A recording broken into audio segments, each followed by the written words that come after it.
Buen día, saludos toltecas de Anáhuac y el mundo, reciban un fuerte abrazo.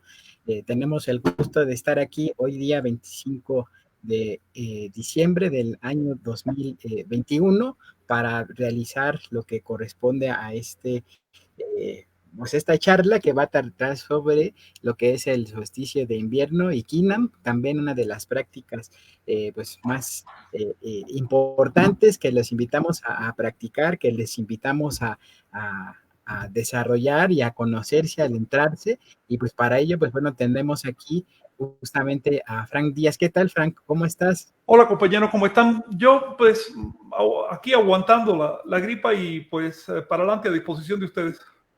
Muchas gracias. Chignawi, ¿cómo estás? Hola, saludos a todos. Bien, gracias. Muy bien, pues recordando que hoy justamente también tenemos un día especial en lo que corresponde a la cuenta unificada de Anáhuac, es día 12 venado, y pues bueno, los invitamos también a seguir el tonal diario. Vamos a iniciar de forma breve en lo que se nos conecta también Rosita Buchot. Y pues bueno, les invitamos a compartir pues, sus comentarios, preguntas, díganos de dónde nos siguen y pues bueno, vámonos de lleno con lo que serían estas noticias. Pues van a ser muy breves para adentrarnos justamente a lo que es nuestros temas de hoy. Y pues bueno, la primera sección de lo que pues vamos a tratar es justamente sobre lo que es en relación al solsticio de invierno. Hay varias pues, notas que son importantes para tener acá en consideración. Una de ellas pues, es la que comparte también Pablo Moctezuma. El nacimiento de nuestro niño Sol Huitzilopochtli, el colibrí de la izquierda. Este solecito niño de equinoccio aconteció y comienza justamente su retorno hacia el horizonte, ¿no? Entonces, esta es una muestra de un chimali de Huitzilopochtli que por mucho tiempo fue denominado y pues bueno, sigue llamándosele el dios de la guerra. Frank, ¿cuál es la relación de Huitzilopochtli con la guerra? Porque vemos bien en lo que comenta Pablo Moctezuma, Huitzilopochtli es el colibrí a la izquierda, el colibrí izquierdo. ¿Por qué esta asociación con la guerra? Vicente, para entender, mira, para entender por qué Huitzilopochtli se asocia con la guerra, primero hay que entender a Huitzilopochtli. ¿Qué significa Huitzilopochtli? Quiero decirte que Huitzilopochtli es un título profético, es un profeta. Hubo personas, en particular una persona que llevó ese título. Hay que distinguir, claro, a la persona física del título. El título tiene un significado cosmogónico e incluso astronómico en este caso. Ahora, ¿qué significaba Huitzilopochtli? Muchas cosas, muchas cosas. Significa la voluntad de acción, significa la capacidad de discriminar entre la luz y la oscuridad y por lo tanto la guerra entre la luz y la oscuridad. Es decir, entre el conocimiento y la desinformación, por poner un ejemplo, o entre la voluntad y la falta de ganas de hacer las cosas así. Cualquier oposición que podamos hacer que tenga un sentido de ir de menos a más, un sentido de crecimiento, un sentido evolutivo, eso está representado en Huitzilopochtli. Ahora, eso se asocia físicamente al fenómeno del solsticio de invierno aquí en el hemisferio norte, porque a partir de ahí empieza a crecer la luz. Recuerda que en el hemisferio sur es al revés, ocurre a los 6 meses, pero también está el mismo simbolismo. A partir de ese solsticio empieza a crecer la luz se va imponiendo, el día, la fase diurna se va imponiendo sobre la fase nocturna, y entonces en todas partes de la Tierra, no solo en México, eso es un simbolismo de avance, de evolución. Por lo tanto, los avatares, es decir, los mesías o los grandes profetas conductores de la humanidad, por lo general se asocian con esa fecha, están asociados de alguna manera con esa fecha. En varios casos incluso nacen en esa fecha. Nacen ahí de un modo simbólico, ¿eh? No es de un modo literal, no se trata de que haya nacido literalmente un 25 de diciembre, aunque pudiera ocurrir, eso es una casualidad ya. Pero lo que importa para esa fecha es el significado astronómico. Entonces, recuerda que en los solsticios el sol llega a un límite de alejamiento del ecuador. Por lo tanto, a partir de ese límite ya no se aleja más, sino que empieza a regresar al ecuador. Y esto se representaba y aparece en los códices, por ejemplo, y en los relieves también de Anáhuac, como un sol alimentándose con sangre, es decir, adquiriendo nueva vida. Huitzilopochtli es un personaje ya tardío en Anáhuac, aunque el simbolismo solsticial es muy temprano, aparece desde la época olmeca, pero ya como tal Huitzilopochtli se viene a tipificar en el periodo posclásico con los mexicas y con otros pueblos también. Sin embargo, antes del periodo posclásico, cuando te vas a tiempos, no sé, de Teotihuacán y demás, aparecen los elementos de Huitzilopochtli, por ejemplo, el colibrí, la asociación con el sol, etcétera, pero no unificados en un solo personaje, sino como símbolos dispersos que se aplicaban a diversos personajes. Por lo tanto, no cometamos el error de pensar que Huitzilopochtli es una entidad real, un dios, un ser sobrenatural, invisible, que está ahí arriba de alguna manera. No tiene nada que ver con eso. Huitzilopochtli es únicamente un título, como decir doctor, como decir abogado. Es un título que le puede corresponder a cualquiera, siempre que se convierta en agente de luz, en agente de crecimiento de la luz. Ahora bien, tú te das cuenta que si crece la luz, disminuyen las tinieblas. Por lo tanto, aumenta el sol, pero se van las estrellas. Eso en el mito queda descrito como una guerra entre el sol y las estrellas. En el caso de Huitzilopochtli se dice que cuando él nació, combatió contra 405, se le llaman hermanos, porque finalmente eran seres del espacio. Combatió contra sus hermanos, que eran 405. 400 de ellos son las estrellas y los otros 5 son los planetas visibles. Y los derrotó, es decir, los desterró al otro lado de la Tierra. Así que él representa esto, que el sol sale y destierra las tinieblas. Podemos aplicarlo a nuestra vida. Cuando despertamos aparece la luz del tonal, nos centramos en nuestra vida propia, en nuestra vida cotidiana, y se destierran los sueños. Pero también podemos aplicarlo al trabajo nahuálico, porque Huitzilopochtli, les voy a decir, Huitzilopochtli es un apodo. Es un sobrenombre. El verdadero nombre de esta deidad, por decirlo de alguna manera, de este emblema, es Opo. Ese es el nombre antiguo de Huitzilopochtli, Opo. También le llamaban Mimish y Mimish Xusnel. Opo quiere decir a la izquierda. También le llaman Sasacatl, que quiere decir red, es decir, el pescador. Así aparece representado en los códices como un pescador. Es decir, en el códice, por ejemplo, en el códice Borgia, lo vemos no como Huitzilopochtli, sino como Sasacatl, como el señor de la red. En otras palabras, él es el encargado del trabajo nahuálico. Huitzilopochtli representa el trabajo del nahual. ¿Y qué cosa es trabajar con el nahual? Significa arrojar la luz del tonal al ámbito de la oscuridad. Es decir, ordinariamente tenemos sueños inconscientes, involuntarios. Los sueños hacen lo que les da la gana, nos llevan para acá y para allá, nos sugestionan. Somos víctimas de ellos. Pero cuando empezamos a trabajar con el Huitzilopochtli interior, empezamos a aplicarle atención a los sueños. Empezamos a iluminar esos sueños, a convertirlos en un ámbito de trabajo, en un ámbito de volición, es decir, de uso de la voluntad. Eso se llama el sol de medianoche o iluminar las tinieblas. Ese es el verdadero trabajo. Porque de día pues es muy fácil, ¿no? Pero lo difícil es iluminar las tinieblas. Todo esto representa a Huitzilopochtli. Ahora, ¿por qué le llamaban Opo? Opo quiere decir a la izquierda. Le llamaban Opo porque el sol, por lo general, cuando aparece en el horizonte aquí en el hemisferio norte, no solo se dirige de este a oeste, sino que también hace un desvío hacia el sur. Y el sur queda a la izquierda del sol, no del espectador. Entonces, lo que estaban diciendo con esto es que Huitzilopochtli está representado por el sol. No hay que pensar que es el sol. Los anahuacas al sol le llamaban tonatio, ¿ok? Donatio era el emblema físico, era el astro que representaba a Huitzilopochtli. El Sol es simplemente una bola de plasma, no es una entidad consciente ni nada de eso, por lo menos no en el sentido nuestro. Por lo tanto, no hay que pensar que Huitzilopochtli es literalmente el Sol. No adoraban al Sol los anahuacas, ni adoraban las estrellas, ni nada de eso, sino que las usaban los astros como emblemas de poderes de la percepción. Huitzilopochtli es un aspecto de Tezcatlipoca. Tezcatlipoca es el señor de la percepción.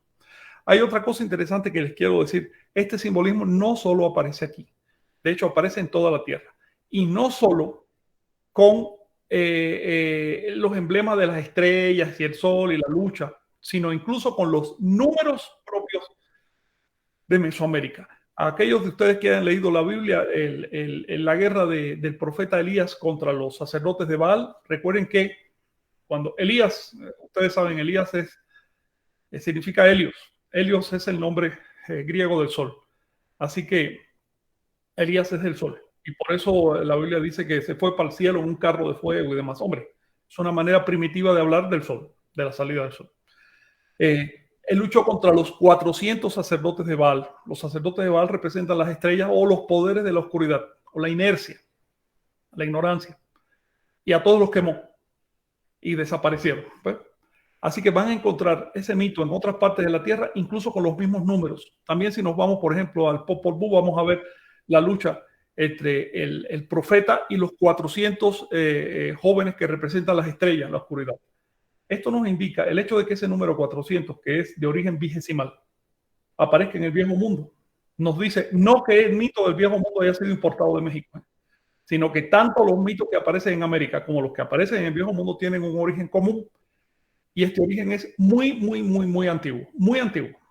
Porque el ser humano contaba vigesimalmente allá en el Viejo Mundo hace 20, 30 mil años, en la época de las cavernas. Después eso se fue perdiendo. Estamos hablando de un mito paleolítico. Ya desde que el ser humano empezó a cobrar conciencia de sí, empezó a representar los poderes de la percepción con los astros. Y uno de los fenómenos más destacados fue el de el solsticio. ¿Respondo a tu pregunta?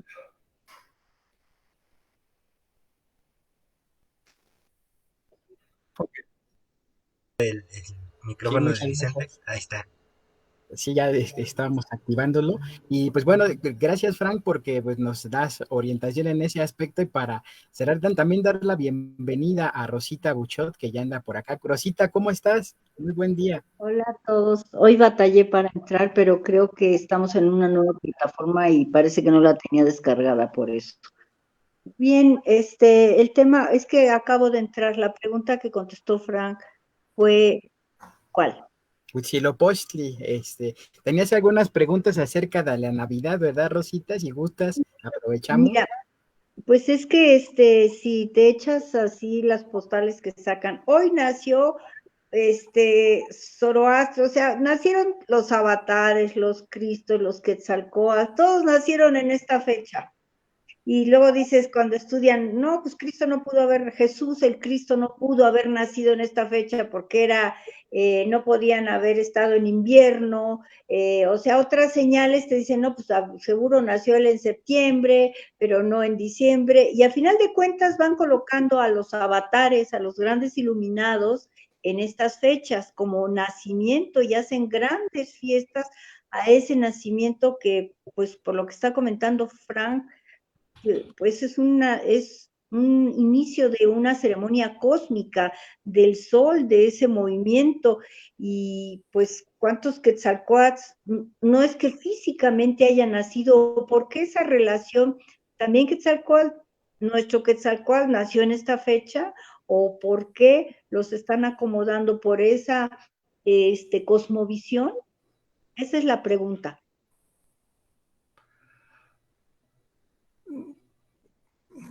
Pues me preguntas a mí, Rosa. Sí, Frank, por favor, porque ya que estás hablando de cosas más atrás del atrás. ¿Dónde viene? Hiciste varias preguntas en una. Ok, ¿dónde viene esta fecha del 24 o de estas fechas? Porque no es exacta, porque la jícara celeste se va moviendo, pero tal parece que tenían que poner aquí a los avatares del mundo, todos nacieron por estas fechas, todos los acomodaron a estas fechas. ¿Nos puedes platicar de ese atrás del atrás? A ver, ¿Cómo inició esto? Sí, para entender por qué Huitzilopochtli se ubica en esta fecha, hay que entender por qué Jesús se ubica en esta fecha y por qué Mitra se ubica en esta fecha y por qué esta fecha aparece en todas partes de la tierra. Si no se entiende eso, no se entiende Huitzilopochtli. Así de sencillo. Así que aquellas personas que me dicen, no, que nomás hay que enfocarse en Huitzilopochtli y olvidar lo demás, no han entendido pero nada de este asunto. El movimiento de las estrellas va mucho más allá de las culturas. El movimiento de las estrellas no es Anahuac, es natural. Incluye a todos, el sol sale para todos. ¿Ven? Por lo tanto, los fenómenos astronómicos son para todos. Si no entendemos el fenómeno astronómico, no vamos a entender la cultura, porque la cultura es solo un reflejo de lo que pasa allá afuera, de lo que pasa en la naturaleza. Así que primero vamos a tratar de entender el fenómeno natural y ya después aplicarlo a la cultura que nos dé la gana. Quienes no pueden ver al Cristo en Huitzilopochtli, no pueden ver a Huitzilopochtli. Así de sencillo, porque es simplemente un cambio de lengua, un cambio de palabras, no es un cambio de sustancia, de esencia. Ahora, a mí me gustaría, ya que lo mencionas, retomar una controversia. En la mañana me llegaron varios mensajes por este estilo, me doy cuenta que hay una controversia. Algunos dicen que Jesús no nació en el 25 de diciembre. A ver, todo indica que Jesús no nació el 25 de diciembre. Sabemos que cuando él nació había pastores pastoreando. Eso no se puede hacer allá en esa zona el 25 de diciembre con todos los malabares climáticos que trata de hacer la Iglesia Católica. Porque dicen, no, que había una microglaciación, que un periodo de calor. Falso. En la época que nació Jesús, el 25 de diciembre estaba helado, no estaban pastando las ovejas. Por lo tanto, parece que nació en otra fecha.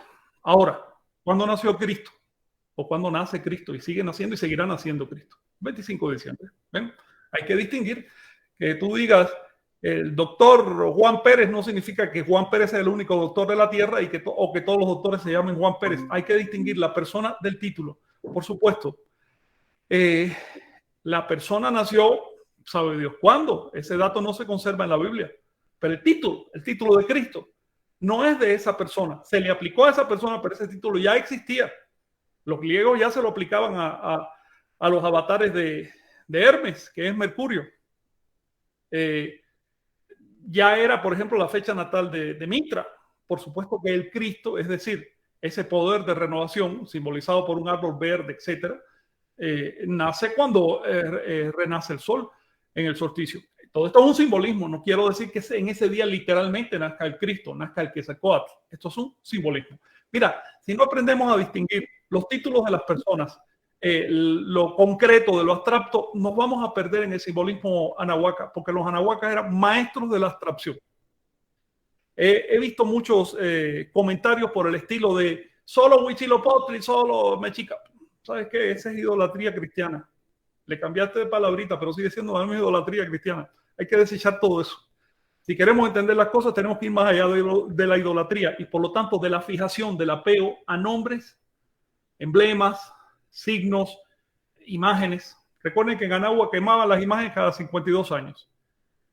Hay que asimilar esa lección para poder entender lo que significa Huitzilopochtli. Entonces, hay un tema a tener en cuenta.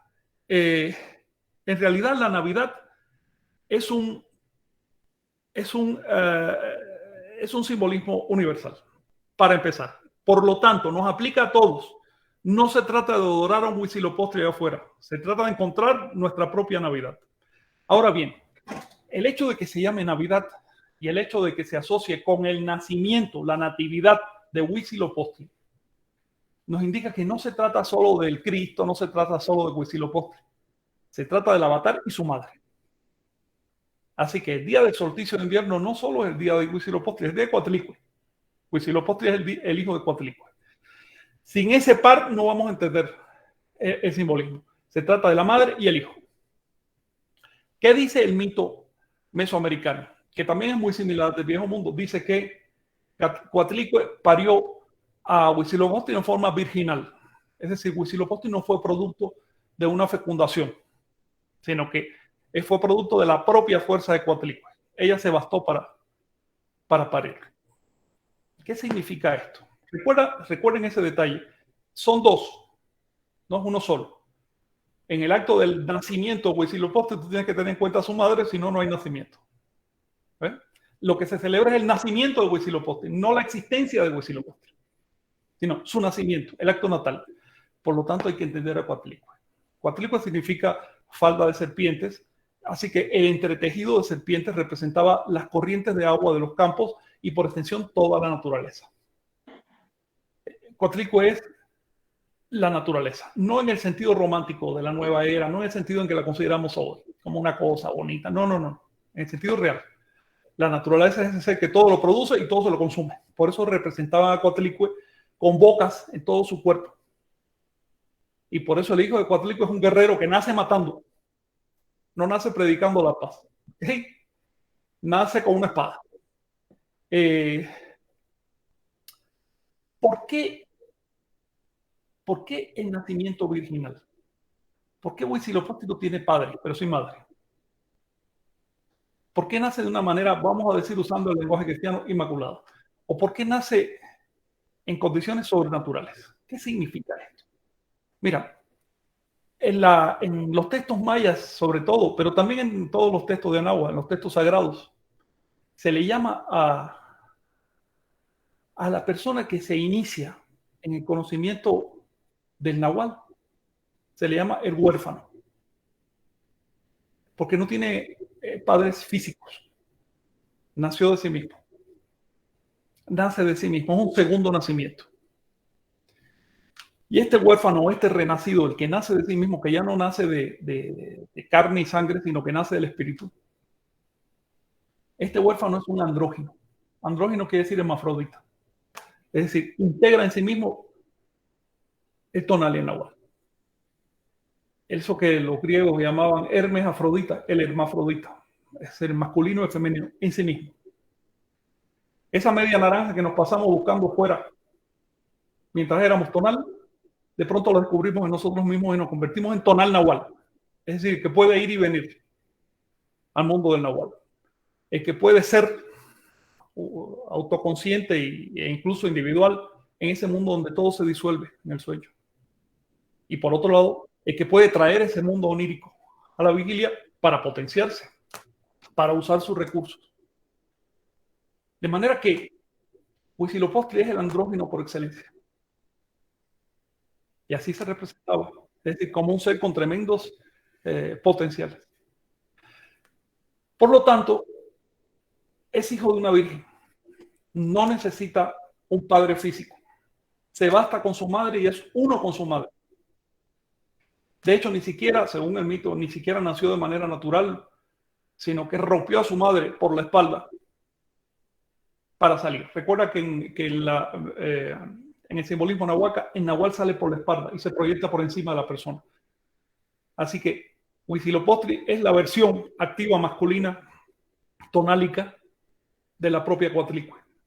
¿Ves? La rompe, en otras palabras, ella se transforma en él. No hace falta un ser externo, no hace falta que venga un macho a fecundarla.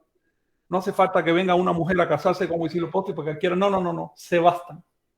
Con esto nos están dando una tremenda lección. Este mito, este simbolismo, nos dice que busquemos en nosotros mismos. Que antes de ir afuera a ver si nos complementamos con los demás, busquemos en nosotros mismos porque eso que estamos buscando ya lo tenemos.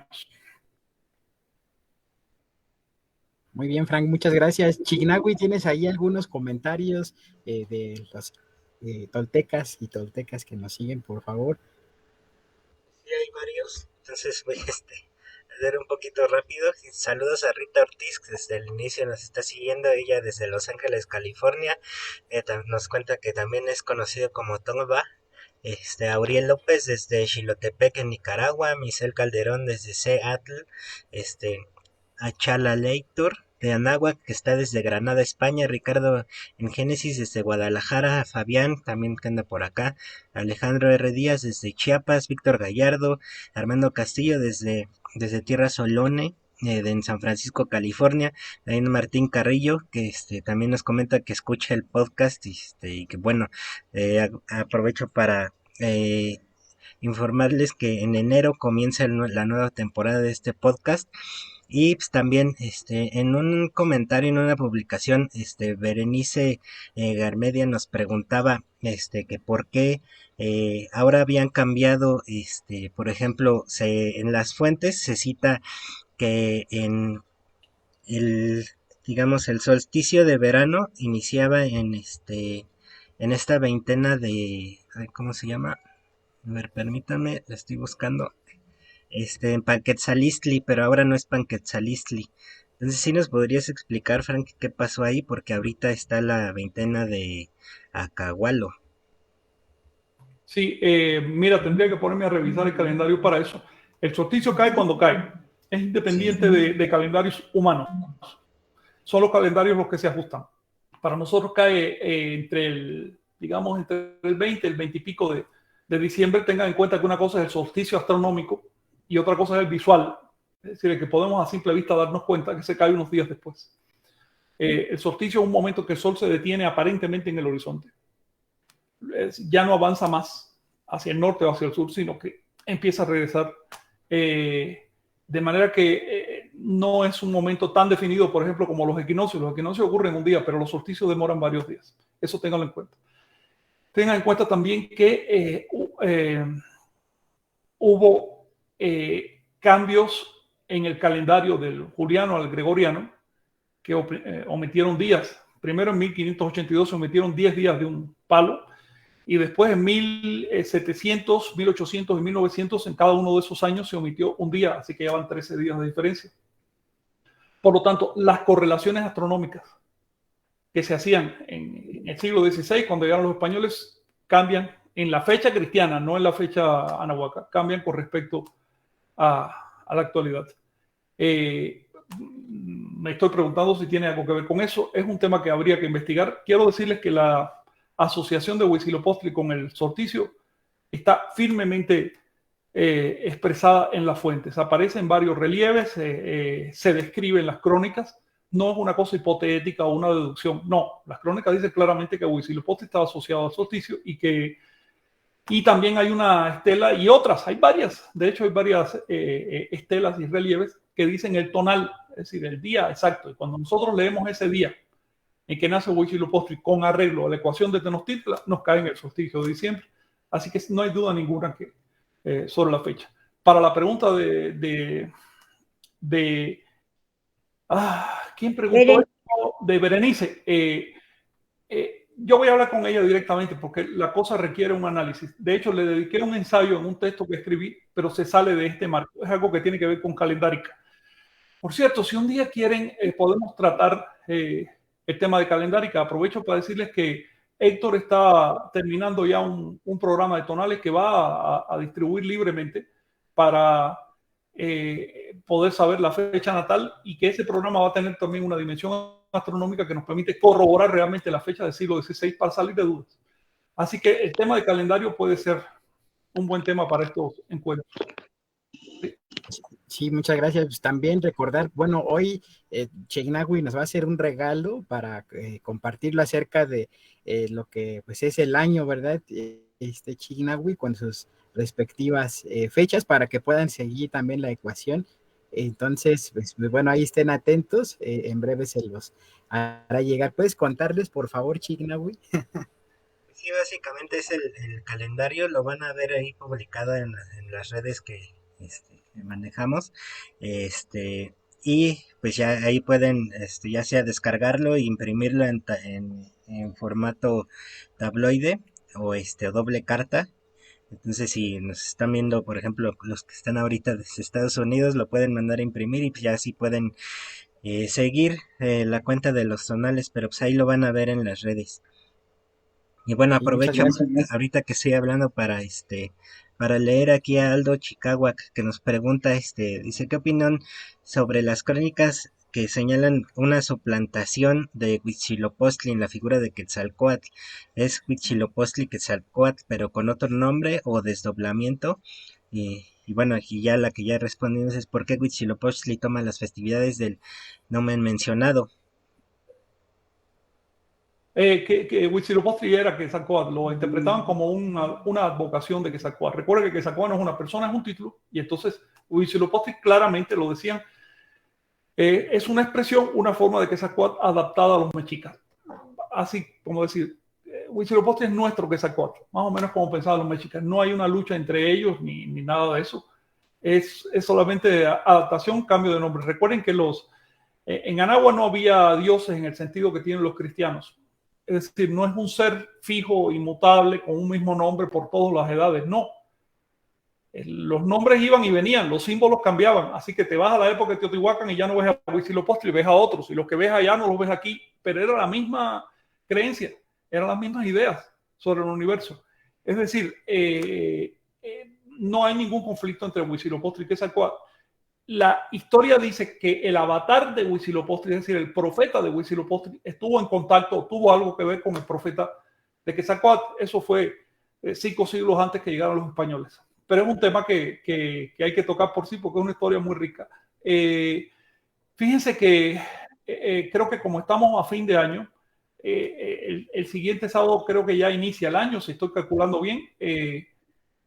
Creo que es un buen momento para platicar sobre los temas calendáricos, porque están viendo que no podemos entender a Huitzilopochtli sin la astronomía y no podemos entender la astronomía en Mesoamérica sin el calendario en Anáhuac. Es decir, hay que entender un poco de calendario para poder seguir la pista de estos símbolos. No es tan difícil, estoy hablando de calendario básico en primer nivel. Si alguno de ustedes se anima a seguir estudiando, qué bueno. Sí, muchas gracias. Rosita, ¿tienes alguna pregunta más o comentario para Frank en esta sección? No, pues qué bueno que Frank está acotando, porque de repente pues sí son nombres que van cambiando. Entonces dices, bueno, con los mayas, ¿quién era Huitzilopochtli? Pues me imagino que era Kukulcán, o van cambiando los nombres, ¿no? Claro. Mira, Rosa, ponte a pensar, por ejemplo, en esto. En lo que va del cristianismo hace 2000 años más o menos que se inventó, han cambiado las lenguas ya por lo menos 2 veces. Y sin embargo se mantienen las ideas. Cambian los símbolos, se mantienen las ideas. Lo mismo es Anáhuac. No podemos ver Anáhuac de una manera plana. Fueron miles de años. Y con el tiempo los símbolos van derivando unos en otros. O, por ejemplo, se descubren nuevas cosas, nuevos recursos y se incorporan. Te voy a poner un ejemplo. Antes que se inventara el maíz, hace 10.000 años, pues el símbolo del cultivo del maíz no existía. Faltaba ese emblema. En cuanto se inventó el maíz, dijeron, oye, esto está bueno, y lo incorporaron en el corazón mismo del mito creador Anahuaca. En otras palabras, es una evolución. Cuando vemos plano el pasado, en un antes y después de los españoles, hombre, nos estamos equivocando. Son milenios. Pasan muchas cosas ahí. Muy bien, muchas gracias. Y para cerrar esta sección y ya irnos con Kina, pues compartirles también bueno, son 2 notas que son muy interesantes para cerrar esto con Huitzilopochtli. Esta nota que salió en el medio La Crónica de buen amigo el Arturo Montero. Les invitamos, bueno, también a seguir sus transmisiones, que las hace también de forma libre, gratuita.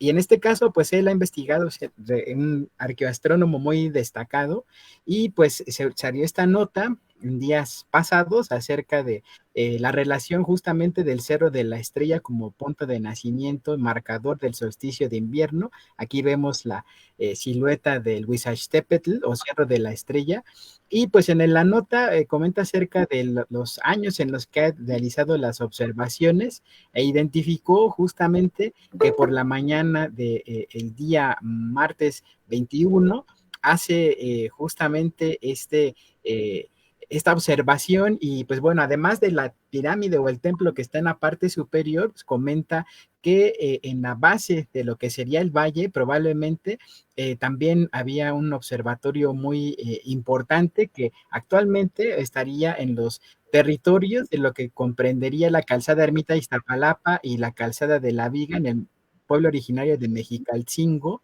Y pues bueno, lo ubicó en este año a las 7 de la mañana con 23 minutos al respecto. Y para cerrar con este aspecto, Mexicalcingo es justamente un punto donde se encuentra la Universidad Unitec, también la iglesia de San Marcos o Banco, la línea 12, y pues por ahí justamente también se encuentra este puente de Mexicalcingo, en donde los ancestros pues Ahora sí tenían un templo.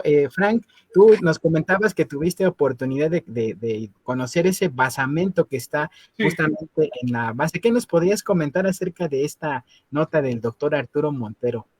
bueno, de la nota en sí no, sino del basamento. Si es el mismo basamento, si es el mismo templo, me parece que sí. Es un templo de la época de Teotihuacán, enorme.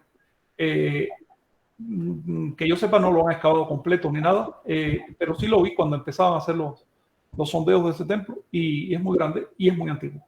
De hecho, el Cerro de la Estrella no solo fue de uso de los mexicas, sino de todos los pueblos que vivieron antes, que ellos tengan en cuenta que de pronto da la impresión que llegaron los mexicas y poblaron el sitio. No, los mexicas desplazaron a pueblos que ya había ahí. Desde la ocupación lleva milenios en esta zona, porque esta zona de México es muy cotizada desde siempre. Y ya desde la época de Teotihuacán, parece que el Cerro de la Estrella, de Huizastepec, tenía importancia. Se creía que para los fuegos nuevos, pero esta nota de Montero da a entender que también era para ritos solsticiales. Sí, así es. Y pues bueno, ahí se las compartiremos aquí en los comentarios y pues aprovechamos para dar la bienvenida a Ale Cobo, que anda por acá ya para hablar sobre el KINAM. Un fuerte abrazo, Ale, ¿cómo estás? Ay, muy bien, Vicente, muchísimas gracias. Abrazo para ustedes y bueno, pues feliz. Muy bien, pues es un honor y un gusto, Ale, por tu ardua labor y compromiso. Y pues, bueno, en este caso, Frank, nuestro tema siguiente es el KINAM. Hay varias lecturas o interpretaciones de qué es, pero ¿nos podrías comentar en forma breve cómo surge el KINAM y cuál es, de dónde nace este gusto, esta inquietud por estudiar justamente todas estas prácticas psicofísicas? Bueno, mira, permíteme rectificar. El tema en realidad es Ale y las clases que ella está dando de KINAM. Obviamente hay que presentar el sistema. El sistema, a ver, la palabra KINAM es antigua, es una palabra de la lengua maya con un reflejo en el náhuatl a través de los kinames, que eran los antiguos practicantes, los poderosos. Kiname quiere decir poderosos. Ahora, en la antigüedad no se le llamaba KINAM al sistema de ejercicios, se le llamaba de otra manera, se llamaba moyectilía. Esta asociación entre la palabra KINAM y el sistema de ejercicios es moderna, se hizo a partir del año 2000. Ahora, lo que hay detrás de la recuperación de las técnicas psicofísicas de Anáhuac es, primero, esas técnicas existían y están claramente expuestas en las figurillas, en las estatuas, en los relieves, en los dibujos, es decir, claramente expuestas esas técnicas. Segundo, esas técnicas no se han estudiado como tales. No existe una rama de la antropología que diga, a ver, vamos a incorporar esas posturas y esa gestualidad para ver qué significaban desde un punto de vista vivencial. No se ha tenido en cuenta tampoco ese tipo de posturas y gestos como símbolos. Digamos, no es lo mismo que tú te sientes de una manera que te sientes de otra. No es lo mismo que tú estés de pie, que estés acostado, etc. Todos estos son símbolos. Cuando aparece un símbolo en la iconografía es importante decodificarlo y para eso hay que vivirlo, para eso hay que entenderlo. Ese trabajo no se ha hecho en la antropología y KINAM comenzó como un intento de suplir ese hueco y comenzó en un curso que impartí en la UAE, en la Universidad de Morelos, porque era un curso sobre apreciación de la iconografía mesoamericana y noté que nos estábamos quedando muy cortos, que había que entender no solo desde el punto de vista, había que entender esa figurilla no solo desde el punto de vista de la cerámica que se usó, de la pigmentación, del significado genérico, no, sino también de la postura, también del gesto. La falta de este tipo de información genera problemas. Por ejemplo, en el 2013 se descubrió en Teotihuacán, se descubrieron varios personajes que fueron autoinmolados. Estos personajes se hicieron enterrar en una postura y con unos determinados gestos de las manos. Bueno, casi toda esa información se perdió porque los arqueólogos no le prestaron mucha atención. Solo Suburo, que fue un arqueólogo japonés que ya tiene una tradición de cultivo físico, fue que se dio cuenta de que, oye, estos personajes están en postura del loto, ¿no? Pero, ¿qué significa eso para el contexto del rito que se hizo en la dirección en que estaba mirando, etcétera? Nada de eso se investigó. Es importante que los arqueólogos empiecen a incorporar las posturas y los gestos que aparecen en el arte de Anáhuac como códigos de comunicación. Para eso deben entender cómo se practica. Ese es uno de, digamos, fue la base, como empezó KINAM. Lo que pasa es que enseguida empezaron a practicarlo los compañeros y ya para el 2004 se habían formado al menos una escuela sólida y otras dos escuelitas por ahí. Y fue necesario codificar todo eso porque para evitar que la gente se rompiera un hueso, para sacarle más producto a la misma investigación. Y así poco a poco fueron surgiendo experimentos de Keenan. Pero la verdad, yo no me metí más en ese asunto porque físicamente no puedo hacer esas posturas. Antes podía, pero ya no me da el cuerpo para ese tipo de posturas. No fue sino hasta el año 19 cuando se incorporaron Delia y Alejandra. Alejandra está aquí presente y ellas le dieron otra dimensión a todo esto, porque ellas tienen una formación física excepcional. Entonces, a ver, percibieron cosas, me obligaron a reescribir. Escribí un par de libros que ya están a punto de salir, se los voy a mostrar aquí, ya que estamos en esto. Escribí estos 2 libros, Keenan 1 y 2, sobre la materia. Estos son libritos de prueba, no están todavía terminados la encuadernación, pero ya ustedes se dan cuenta de lo que viene por ahí. El compañero Rey David me hizo el favor de dibujarle las portadas. Ahora bien, me importa mucho que se entienda que Keenan no solo es un sistema de ejercicios físicos de origen prehispánico, sino también es un sistema de ejercicios nahuálicos. Así que las posturas y las prácticas físicas son modos de disponernos para una práctica un poco más profunda. Me interesa que se vea esa otra dimensión. Pero ya que estamos aquí con Alejandra, me parece que lo apropiado es que hable ella y que nos diga. Alejandra, ¿te puedo hacer unas preguntas? Claro que sí, por supuesto. ¿Qué fue lo que te atrajo al sistema como tal? Hola a todos, ¿cómo están? Buenos días. Lo que más me atrajo al sistema cuando empezamos a hablar contigo fue, por supuesto, bueno, de las primeras cosas fue el acercamiento que vamos a tener con el cuerpo. Yo toda la vida me he dedicado al trabajo físico. Yo fui bailarina profesional muchos años, entonces yo entiendo que una de las primeras herramientas para poder conocerte y accesar a la información que uno trae es a través del cuerpo. Entonces, me llamó muchísimo la atención que tuviéramos en Anáhuac ya un sistema como tal, que ellos ya tuvieran la capacidad de entender que el cuerpo es como el primer portal para accesar a otros espacios, ¿no? Entonces, definitivamente, y como lo he vivido personalmente, simplemente no sabía que había una forma, un sistema, ¿no? Antiguo que ya practicaban, pues por supuesto me voló los sesos. Cuando me enteré dije, yo quiero saber mucho más y me interesa porque lo he comprobado con mi propio cuerpo. Correcto. Sí. Oye, ¿y alguna observación respecto a la práctica de Keenan? Recuerda que esta disciplina está en formación. A mí en lo personal me gustaría que se desarrollara desde el punto de vista de movimiento. Pero por ahora lo que estamos explorando son las posturas físicas y sus transiciones. ¿Alguna observación que le puedas decir a la gente sobre la práctica de Keenan? ¿Para qué sirve? ¿Para qué no sirve? Los cuidados que hay que tener, ese tipo de cosas. Mira, la práctica de Keenan, como bien, ¿no?, lo ha comentado Frank, es una práctica psicofísica, incluye todo, es muy integral. Los beneficios que puedes encontrar son muchísimos, tanto físicamente, ¿no? Vas a mantenerte muchísimo más fuerte. Tenemos como dijo Frank, ¿no? Entre Delia y yo hemos hecho el método como tal. Delia también tiene una carrera larguísima en educación física, en entrenamiento, en conocimiento literal del cuerpo, de la estructura. Entonces, para nosotros lo más importante es que la gente que empieza a tener contacto con esta disciplina conozca su cuerpo y lo aprenda a utilizar de una manera funcional y sana.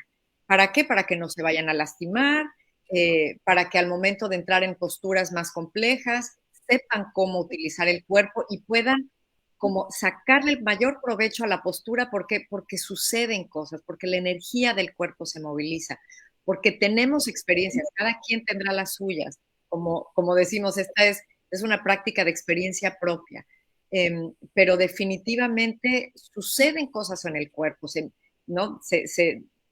Hay glándulas que se compresionan, que mueven muchísimas cosas energéticamente y físicamente también. Entonces, pues la práctica ha sido todo un proceso, la metodología y el poderlo hacer accesible a todos ha sido un proceso pues ya de casi 2 años, ¿no, Frank? Que tenemos con esto. Y lo único que les puedo decir es el cuerpo se vuelve mucho más fuerte, entiendes muchísimo más tu propia herramienta y a través de eso te ayuda a ir conectando pues, con tu potencial en todos sentidos, tanto físico como emocional, como espiritual. ¿Por qué? Pues porque trabajamos también con las técnicas nahuálicas que Frank nos ha proporcionado y la energía se mueve, se distribuye, se moviliza, todo, todo lo que sucede dentro del cuerpo es algo definitivamente que tendrían que experimentar y, y trabaja muchísimo la parte de la voluntad, de la disciplina. Es increíble, la verdad, lo que Kinam ha hecho y los testimoniales que tenemos de nuestra primera generación que ya está a punto de salir con respecto a pues al cambio que han tenido con el contacto con esta disciplina, definitivamente, y más porque es nuestra. Entonces, hay algo en nuestro ADN, hay algo en el espíritu que lo reconoce y te atrae. Nos hace sentido, se nos acomoda muy bien. No sé qué más decirles, es una práctica físicamente rigurosa. Sí. Estamos empezando ya a meterle muchísimo más secuencias, ¿no? Que hablamos con Frank, de movimiento más orgánico y más a la larga haremos algo un poquito más danzario, pero ahorita lo importante es que la gente lo conozca, que toque en esos lugares físicos, porque muchas veces estamos en la mente, mucha teoría, mucha investigación, que es muy importante, pero ¿cómo vamos a traducir todo eso que sabemos a la experiencia propia? ¿Cómo vamos a bajar toda esa información al cuerpo para entonces constatar lo que sí sucede con el cuerpo, ¿no? Y entenderlo desde ahí, entender qué sentían ellos, qué experiencias podían tener, hasta dónde podían llegar, ¿no? Con esta práctica. Hasta que uno no lo aplica, pues creo que queda un espacio grande entre el conocimiento ¿no? y lo que era nuestra gran Anáhuac. Hasta que no lo vivimos, no lo integramos y no comprendemos de dónde venimos y para qué era todo este trabajo, ¿no? Fíjate que ya en este momento comienzan a sumarse dos tradiciones, porque también hay una tradición que viene ya de más que será de 20 años ya de trabajo, de mucho más vinculada con cosas de la tradición mexica, de la tradición anáhuac y demás, pero sí es importante ya dar el salto al rigor, rigor, porque estamos trabajando con el cuerpo y el cuerpo se puede arruinar. Hacerlo con todo lo que lleva. Tengo entendido que en este momento ustedes están manejando dos niveles de acercamiento aquí para el público, ¿no? Uno, para quienes quieren simplemente tener una idea de lo que es esto, y otro ya mucho más riguroso para quienes quieren certificarse como instructores de cultura física. Respecto al primer nivel de acercamiento, ¿qué nos puedes decir? ¿Cómo la gente puede acceder, enterarse? ¿Cuánto cuestan las clases, etcétera? Pues mira, la verdad que tenemos tantas ganas de compartir esta metodología. Tenemos clases gratuitas online para quien se quiera conectar. Bueno, ahorita estamos de vacaciones por las fiestas, sí, pero entrando en enero vamos a volver a iniciar. Son lunes, martes, miércoles y jueves. Tenemos lunes y miércoles por las tardes, alrededor de las 6 o 7 de la tarde, me parece que es las 7 de la noche, y martes y jueves a las 9 de la mañana. Como les digo, estas clases online son gratuitas y las damos Delia y yo para todos. Entonces van a recibir la metodología justamente de Frank, de Frank para nosotros y de nosotros hacia ustedes, no de un tercero, sino de las personas que hemos realizado y conformado la metodología. También las pueden tomar presenciales en Agora Lucis, si están dispuestos. Las clases son muy baratas, me parece que cuestan entre 120 y 150 pesos la clase de hora y media. ¿Puedes decir la dirección de Agora Lucis? Claro que sí, es La Fontaine 48 en la colonia Polanco. Es un centro de yoga bastante conocido, pero ahora se ha vuelto la casa de Kinam. Entonces, venimos, o sea, cualquier persona que esté dispuesto a, ¿no? Pues empezar esta práctica, es bienvenido y los costos son muy bajos, de verdad, porque pues queremos que todo el mundo lo conozca y queremos compartirlo y queremos quitar también ese prejuicio de que si Polanco y que si es para todo mundo, ese espacio es para todos. Todos son bienvenidos y muy baratas las clases, así que pues los invitamos. Es La Fontaine 48. Les voy a mandar también por aquí, ya Vicente les dará bien los horarios, pero son lunes y miércoles solo online en las noches y martes y jueves presenciales y online a las 9 de la mañana. Empezamos otra vez en enero para quien quiera. No necesitan tener mucha práctica. La verdad que vamos muy despacio. Si van presencial, nos vamos a ir adaptando de acuerdo a cada quien. Si están online, igual. Así que no piensen que tengan que tener la gran práctica y el gran conocimiento. Para eso estamos Delia y yo, para irlos llevando de la mano, poco a poco, de una manera saludable y cuidando el cuerpo. Ale, ¿puedo preguntarte algo, mi amor? Por supuesto, Rosita. Oye, amor, una vez yo traté de hacer las posturas y pues la verdad perdí el equilibrio, no llegaba, no tenía la elasticidad, los huesos no podría abrirme. ¿Cuáles son las limitaciones? O sea, ¿esta invitación es de X edad a X edad o no hay para tercera edad? O, perdón la ignorancia, ¿me puedes orientar? Es excelente tu pregunta, qué bueno, te lo agradezco muchísimo. KINAM en realidad es para todas las edades. La práctica física siempre se puede adaptar. Si pierdes el equilibrio y no puedes estar, te puedes sostener en una silla o sobre la pared. Si no puedes llegar tan profundo a una flexión, no pasa nada, hasta donde tú puedas.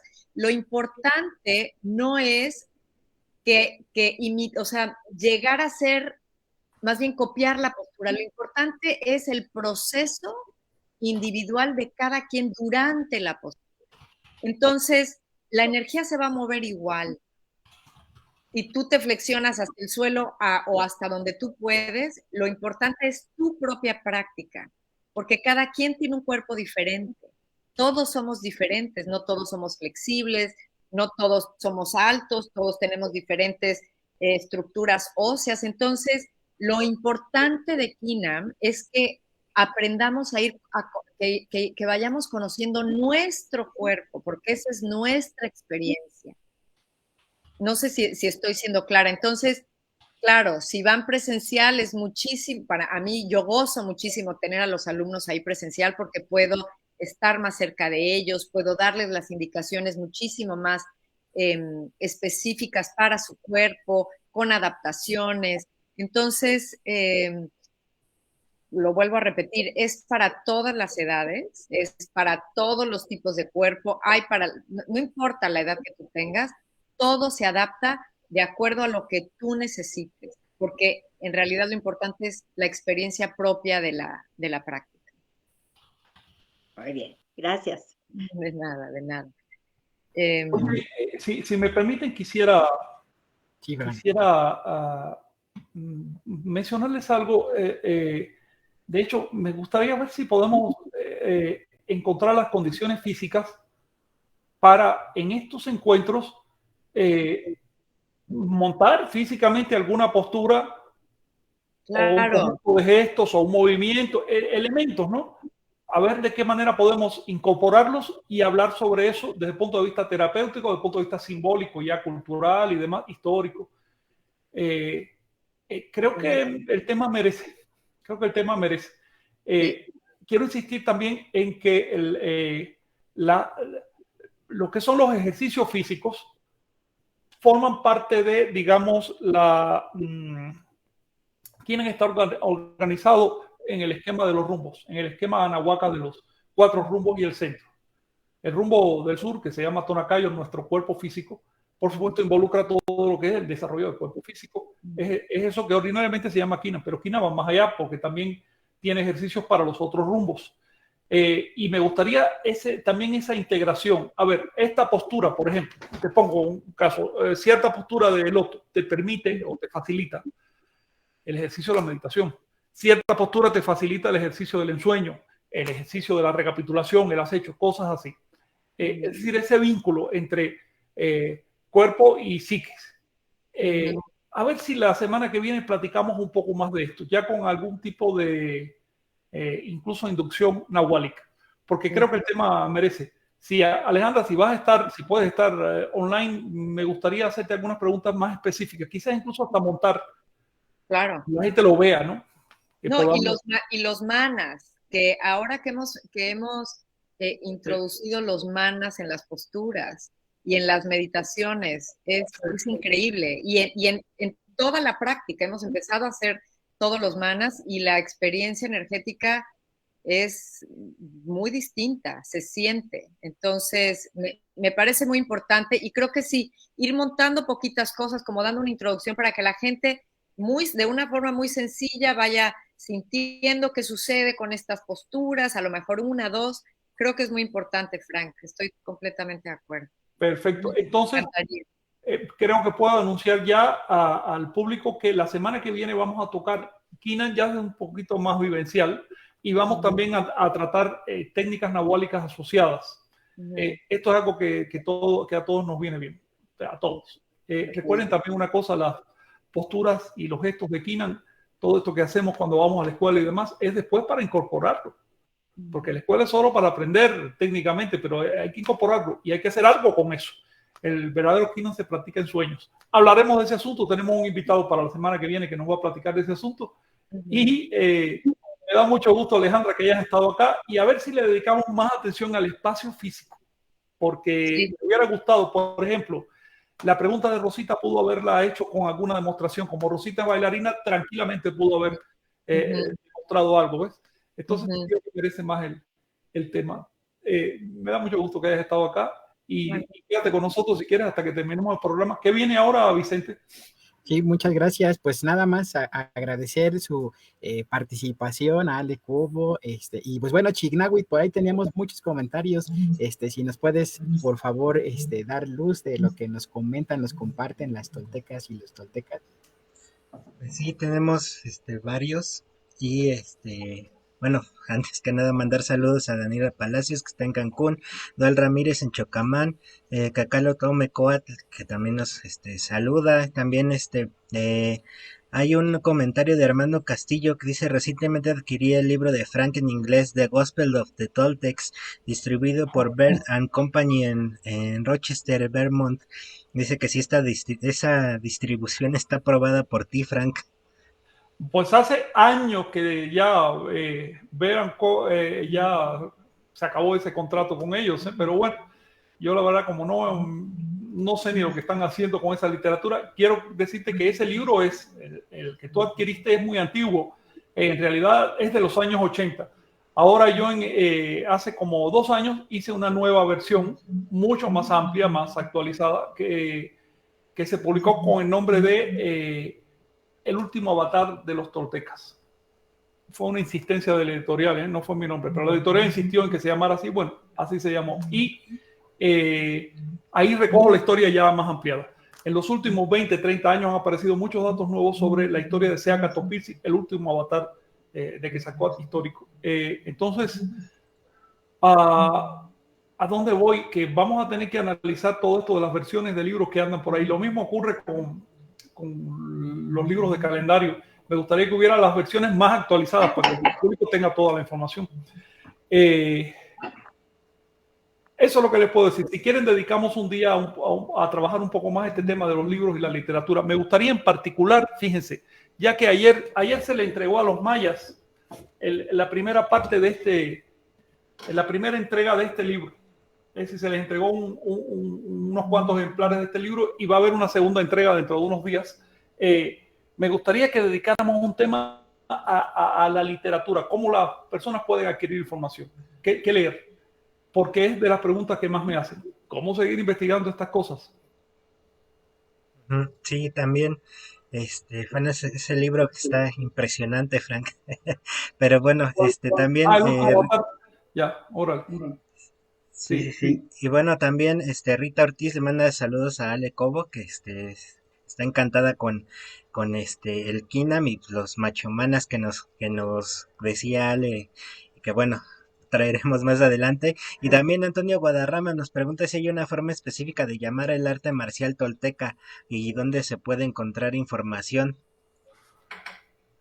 Mira, Antonio, por supuesto, los anahuacas eran guerreros y tenían varios tipos de artes marciales. Al arte marcial, en general, los nahuas le llamaban yayaot, es un término náhuatl. De manera que sí, había nombres para el arte marcial, había incluso lo que llamaríamos un dojo allá en Japón, es decir, un espacio dedicado a eso, se llamaba el tlaxco. El tlaxco no solo era para jugar pelota, su forma también era muy apropiada para los desarrollos marciales. Quedó muy representado el arte marcial en la iconografía. Muchas de estas escenas que nos parecen de guerra, en realidad son de entrenamiento militar. Y el arte marcial era una asignatura básica de las escuelas ya desde primaria, es decir, los niños aprendían arte marcial, porque era la forma como les enseñaban a controlarse a sí mismos. Lo paradójico es que una sociedad que aprende artes marciales desde temprano es más pacífica y más controlada. Muy bien, Frank. ¿Algo más, Chignahui, para cerrar?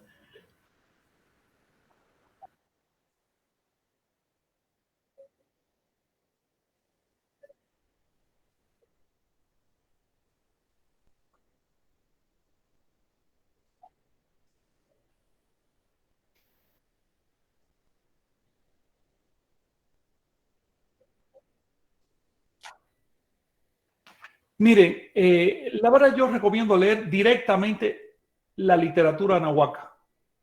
No crean esto de que eran personas sin escritura, no.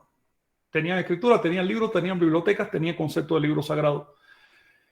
Por eso es que en los últimos años me he dedicado a recoger esos textos y en caso de necesidad traducirlos, porque muchos no están traducidos, y para ponerlos al alcance del público en general, porque imagínate tú tener que aprenderte una lengua que se extinguió hace 500 años, cambió muchísimo en los últimos siglos, para poder entender una literatura, pues hace falta traducciones y hacen falta también comentarios. Recuerden que la literatura nahuatl está llena de metáforas y de oscuridades. Hay que adaptarla a nuestra época, a nuestro propio simbolismo. Yo les recomiendo los libros de Anáhuac. Uno de los que más me ha impactado a mí es el libro de Chilam Balam. Aprovecho para presentárselo otra vez. Miren. Chilam Balam son los testimonios. Bueno, tiene una mitad de ese libro, son cosas que llegan del pasado prehispánico. Son textos muy antiguos que se reescribieron a inicios de la invasión. Y la otra mitad son los testimonios de aquellos que estaban siendo invadidos. Ese libro es básico para entender el fenómeno de la invasión y conquista de Anáhuac y, por lo tanto, la actualidad americana. Recuerden que no solo involucra a los mexicanos, involucra a toda América, porque la invasión fue para todos lados. Sin ese libro, simplemente nos quedamos únicamente con la visión de los invasores, con la visión de los que vencieron, que es una visión muy sesgada políticamente. Necesitamos también leer lo que opinaban los que sufrieron esos robos y esos asesinatos. Este libro es el mejor documento para salir al paso al avance del hispanismo. El hispanismo es una tendencia a decir que es falso que hubo una invasión cruel, es falso que se destruyeron, es falso que hubo... No, ¿saben qué? Ahí están los testimonios de las víctimas. Ahí están. Si queremos saber la realidad hay que leer las dos partes, no solo quedarse con una parte. Ese libro pronto va a estar al alcance de todos porque lo estamos editando ahora. Así que yo les sugiero la lectura de los libros de Chilam Balam. Paralelamente vamos a tratar de ir sacando ya, en cuanto se pueda, en cuanto dé el tiempo, los textos sagrados nahuas. Los textos sagrados nahuas son lo que nos dicen lo que pensaban realmente los nahuas, lo que pensaban los mexicas, lo que pensaban en general los mesoamericanos. En particular les recomiendo leerse El Huevo de Tlatoani desde una óptica anahuaca, es decir, tratando de encontrar los principios, los fundamentos de la cosmovisión mesoamericana. El Huevo de Tlatoani es muy amplio, tiene montones de cosas. Vamos a tratar de ir subiendo las porciones más representativas a la página llamada teomostli.com. ¿Verdad, Chinawi?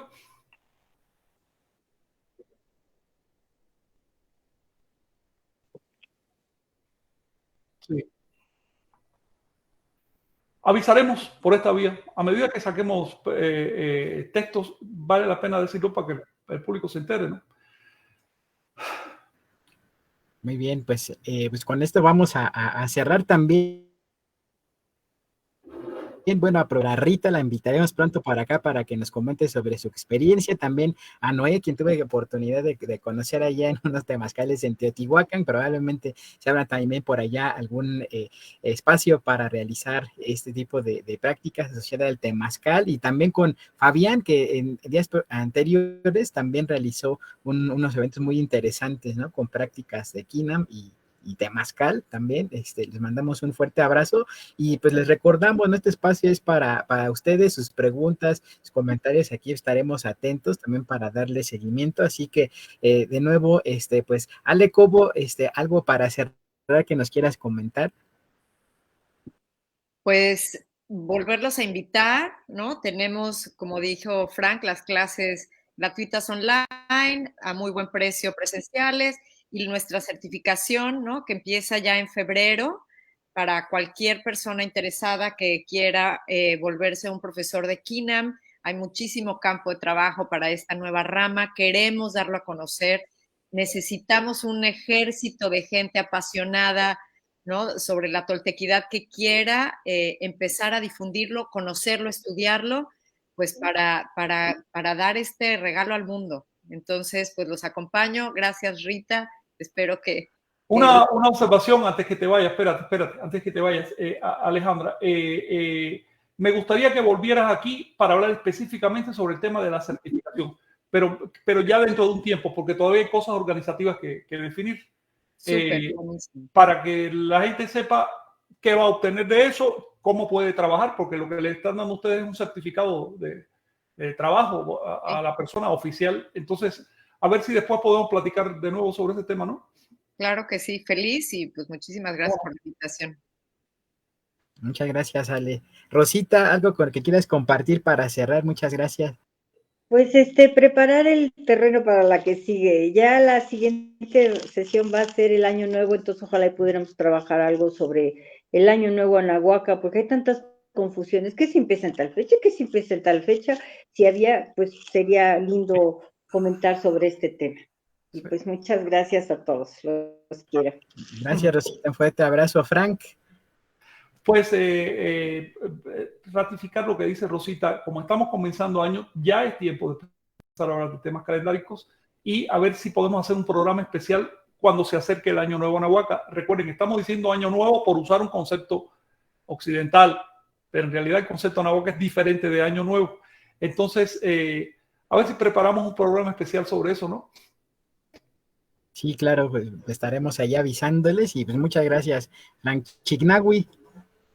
Nada más saludos a todos los que estuvieron aquí con nosotros y los que nos van a ver en diferido. Y bueno, muchas gracias y los esperamos la próxima semana. ¿Cómo no? Gracias, así sea. Cuídense mucho. Hasta pronto. Hasta luego, man. Bye, bye.